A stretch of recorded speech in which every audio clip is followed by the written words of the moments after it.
What up? Mully is back with another episode of Diamonds Are Forever. I hope you guys are enjoying Sun and Moon for those that did get the games. I know your sub boxes must have been going insane the past 72 hours. I know mine's have, with all the Let's Plays and all that good stuff. But today we have a rematch against Supremest. And yes, this is still Gen 4 OU, DPP. For those that missed the first match, I'll leave a link in the video itself if you want to watch that one first, which was a pretty good one. This is also the last battle that you guys will see with this Hail team. And then we turn up the heat and somehow slow things down. Some of you guys will get the reference. But anyway, let's jump in. I lead off with Fortress and my opponent leads with Jirachi, so right off the bat, Supremest is not running the same team as last time. So I decide to stay in and set up spikes, knowing that the most common lead, Jirachi, is a Scarfer with Trick. I'm not too sure why I went with this line, other than maybe I just wanted to get spikes down no matter what. I do get Trick, but it's a choice band. So I get the second layer of spikes down. Supremest sets up Stealth Rock. Could have gone to Gyarados here instead, but I was likely fearing the possible Thunder Punch, even though getting intimidated off wouldn't have been bad. So I switch over to Nidoqueen so I can get Stealth Rock going, and Jirachi U-turns out now that it's done its job, and rotom-w gets shown. So I'm immediately forced out here, and I realize if Jirachi was banded, then it's very possible that this rotom-w is the actual Scarfer. So Fortress is my best switch in because of this, as Rotom also carry Trick on these sets. Shadow Ball ends up being the play.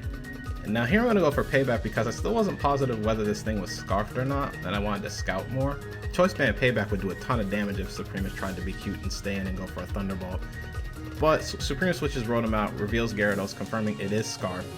And I can't let this thing set up all over Foray with Dragon Dance, so I reveal Flygon to check this thing, and DD does end up being the play. I lock in the Thunder Punch and do not get the one-hit KO, and my opponent sets up another Dragon Dance. This confirms several things: that this is a bulky Dragon Dance set, as that's the only set that could survive an Adamant Scarf Flygon Thunder Punch, that Supremest was likely expecting Stone Edge and not Thunder Punch, that SR would have guaranteed the KO, proving its importance in this gen, and I got a low roll. So I'm in huge trouble, because Flygon's the only check I have to Gyarados, and I decide to sack Fortress here to get a Abomasnow in safely to cancel out the leftovers recovery with Hail.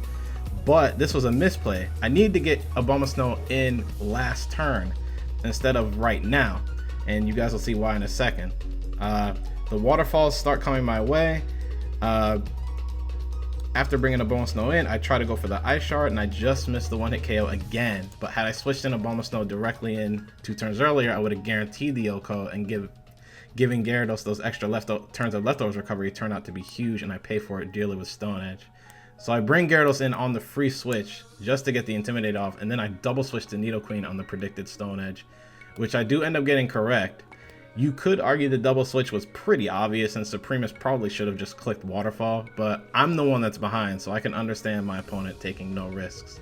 So I'm basically just hoping for Poison Point hacks, as it's the only way I can try to get back in this game. Waterfall comes my way, and I do get the 30%. And with Hail, that is enough to knock out the Gyarados, and it's going to end up being a double down. So I'm going to bring Flygon in, and my opponent is going to decide to go back to rotom-w. And here I'm going to go for a U-turn, knowing that even Adamant Scarf Flygon outspeeds any Rotom variant. And I'm going to bring in Gyarados, predicting Supremest to not go for the Thunderbolt. And I am able to confirm that rotom-w is indeed rocking the Hidden Power Ice, based on the neutral damage that Gyarados takes here. So I'm going to take this opportunity to go ahead and set up a Dragon Dance of my own. And Supremest is actually going to switch out and reveals Breloom here. Now, Seed Bomb will easily KO Gyarados from this range, but I have to take the risk and try to prevent Supremest from setting up a possible substitute. So I pretty much have to go for the taunt here. So I do, and I managed to nail it because Supremest does try to go for the sub. So I have to go for bounce here though. And knowing this, Supremest decides to switch back to rotom-w. However, Scarf rotom-w still outspeeds Gyarados at +1.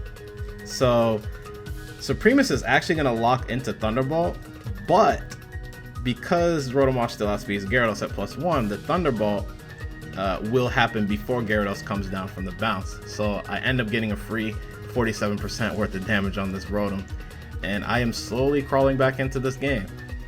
Now I can't stay in here, so I go back to Flygon since he does outspeed rotom-w, and luckily Supremest decides to push the issue by staying in to try for the one-hit KO with Thunderbolt. Now here my opponent could have actually saved Rotom for later, given the teammates that are left that haven't been shown yet on Supremest end. But Supremest decides to just sack Rotom now to get the free switch, and I just U-turn for the KO and reveal my last, which is Raikou. Now Supremest is going to go with Breloom, which is questionable since there is the chance I'm carrying Hidden Power Ice, which easily KOs Sub-Punch Breloom. I show that I have something better than Hidden Power Ice though, and it's a Weather Ball in Hail, and another Breloom gets clocked.